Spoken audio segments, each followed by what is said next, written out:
रंगादारी हमनी के खानदानी ह माथे टीका हाथ फरसा निशानी ह रंगादारी हमनी के खानदानी ह माथे टीका हाथ फरसा निशानी ह आही दारोगा परिवार में मिला परखंड हो या जिला पंडिताने से हिला परखंड हो या जिला पंडिताने से हिला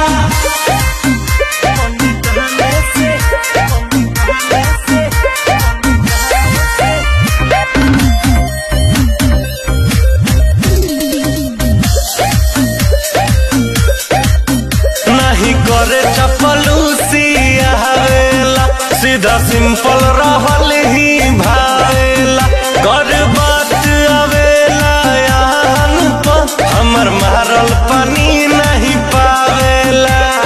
कही कटेरी है बतिया कहिला परखंड हो या जिला पंडिताने से